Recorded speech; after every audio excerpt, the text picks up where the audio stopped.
So through my YouTube shorts, I have now introduced this Traxxas Rustler VXL 4x4. I got it in a trade with 3D printing, and I've been putting it through the ringer. I've been bashing it during breaks at work, and this video was mainly about breaking the drive shafts and the ones I'm upgrading to, which I think are the best upgrade on this car so far. But I also want to go through the other upgrades I have and what they have improved for the car and the overall ride experience and just enjoyability of the car. So let's get into the repair, and I'll talk about the things on the bench while I do so.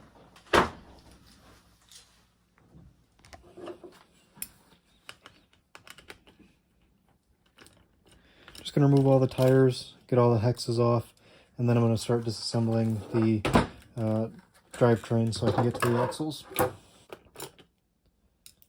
So these are a AliExpress and Temu special tire. They are really cheap, anywhere from $20 to $35 for a full set of 4, not just 2 like in the hobby stores. And I'm actually very well impressed by them so far. I am doing a full breakdown review on them, but I just want to, since I have them off, I want to show the nice tires. The tread pattern's really good and aggressive. And I was running them on 4-cell with the stock Traxxas Rustler motor and a Hobbywing ESC, and they don't expand dramatically like the originals did, and they do really seem to be holding up. You can see I broke it right at the knuckle. It just shattered. Bring the car up.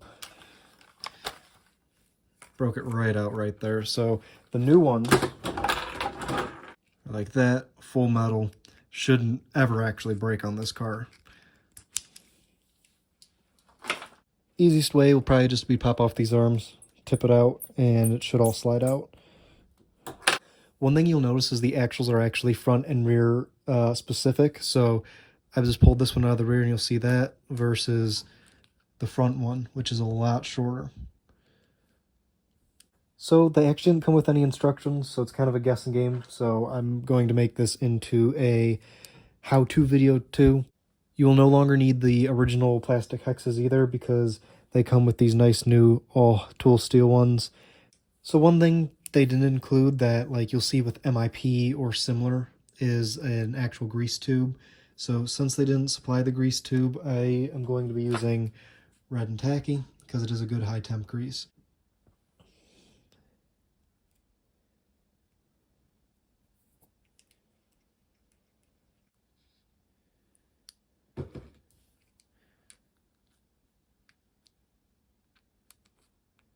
So one thing you'll probably notice right away is the set screws are actually slightly bigger than the originals. Just a tad wider to mess up the... Just a tad wider to close that clearance, and also a lot more aggressive threads.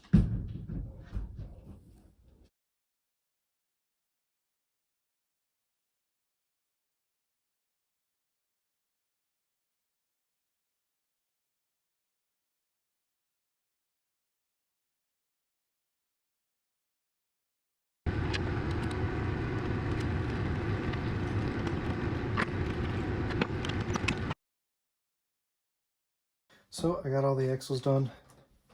Go ahead and install these tires, then we're going to take it rip for a rip.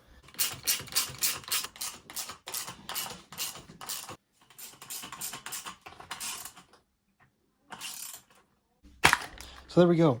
It's completed. New tires are on, the new axles are in, and it should be ready to rip. So I'm going to cut over there real quick, but I just wanted to go over a few of the upgrades I've done. So for starters, I burnt out the original VXL speed controller. So I put in a Hobbywing BL10. It's a 120 amp speed controller. I did new bullet connectors just to be sure that they'd be good. And then my next one was getting a fan for the motor just to keep it cool because it was running a little warm. It still does run a little warm, but definitely still within the running range. So I will be changing the gearing though to hopefully cool it down a little bit more. Then I decided to switch to 4-cell, so I decided to switch to this battery mount right here. I made it out of an old license plate and then the straps that came with my gold batteries. So pretty much that's it. Tires, motor, fan, speed controller, batteries, and battery holder. And of course, the axles I did in this video. So let's go ahead and take it out for a rip.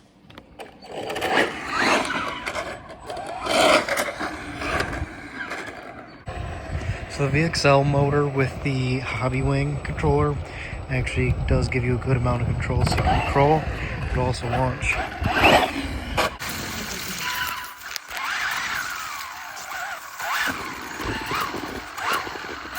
I was going to go ahead and run a few laps in the forest, but I ended up stopping at the hobby shop real quick to switch from the 15 tooth and get a 10 tooth. Since I put these 2.8 tires on, it's just been a little tough. So just in the car real quick, swapping this over, and then I'm going to go hit the trails. This isn't the exact park I wanted to bring the RC car. I was going to go out to the forest, but I decided to hit this. I want to really get some tests on these tires on all terrain, sand and everything, and the new axles too. So this is 4-cell with 2.8 tires, 10 tooth gear on the motor, and a 54 on the slip gear.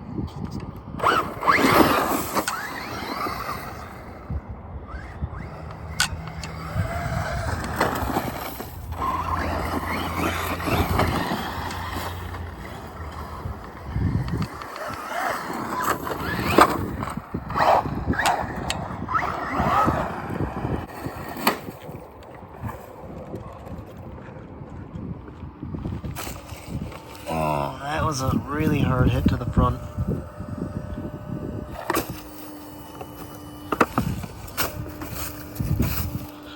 Didn't realize it was way deeper over here than over there.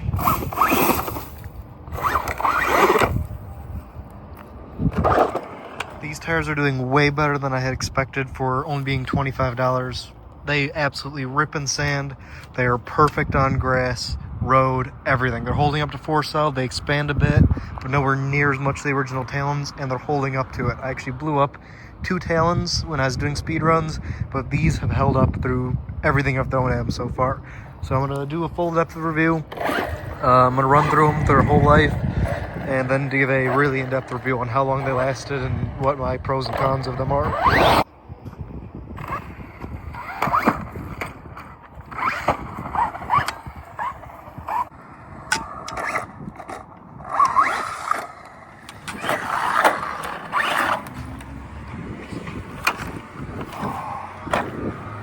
Well, I broke the back bumper. Just went to lift it up and it just didn't move.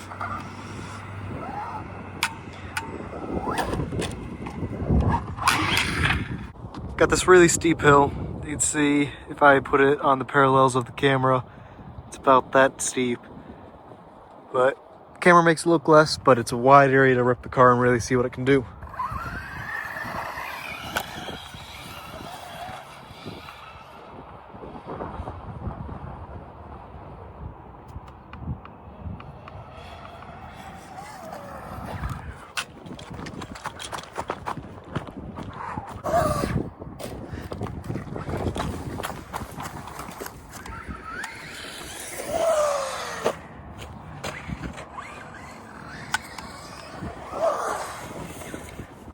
Jammed a stick. Oh, it went into the tire actually. All the way into the rim.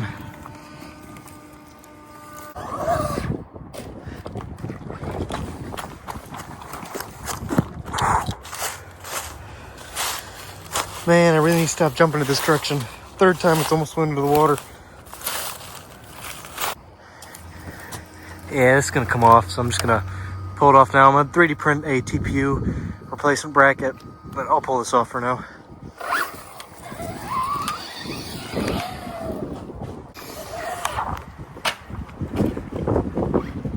Ooh, popped the body cover off. I either broke it or just popped off.